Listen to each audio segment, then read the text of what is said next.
4 point நச்சுன்னு சொல்றேன். இதை பேஸ் பண்ணி உங்க கார் டயரை எப்படி மெயின்டைன் பண்றதை இந்த வீடியோ பார்த்து தெரிஞ்சுக்கோங்க. ஃபர்ஸ்ட் பாயிண்ட் பேசிக்கான விஷயம் ஏர் அடிச்சு மெயின்டைன் பண்றது. அந்த ஏர் எப்படி அடிக்கணும் அப்படின்னா, உங்க கார்ல டிரைவிங் சீட்ல பக்கத்துல டோர்ல பாத்தீங்க அப்படின்னா ஒரு பிஎஸ்சி ரேட்டிங்ஸ் கொடுத்துருப்பாங்க.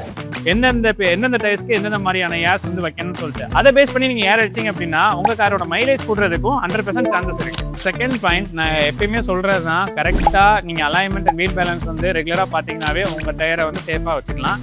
மூணாவது பாயிண்ட் என்ன அப்படின்னா, ஒரு டயருக்குமே ஒரு லோட் ரேஞ்ச் வந்து கண்டிப்பா இருக்கும். ஸோ அதை பேஸ் பண்ணி நீங்க லோடு ஏத்துனீங்க அப்படின்னா உங்க டயரை வந்து காப்பாற்றலாம். நீங்க எக்ஸ்ட்ரா லோடு ஏத்திட்டீங்க அப்படின்னா உங்க டயர் வெடிக்கிறதுக்கும் சான்சஸ் இருக்கு. ஃபோர்த் பாயிண்ட் வந்து, உங்க டயர் தேஞ்சிச்சு த்ரெட் லைனை தாண்டி ஓட போகுது அப்படின்றப்ப வந்து யூஸ்டு டயருக்கு போகவே போகாதீங்க. ஏன்னா ஏற்கனவே அவங்க வந்து டயர் வந்து நல்லா தேஞ்சிச்சுன்னு சொல்றதுனால தான் அந்த டயரே வந்து திரும்ப தூக்கி எறிகிறாங்க. அந்த டயரே திரும்ப நீங்க வந்து போட்டீங்க அப்படின்னா அது உங்க வண்டிக்கும் டேஞ்சர், உங்களுக்கும் டேஞ்சர்.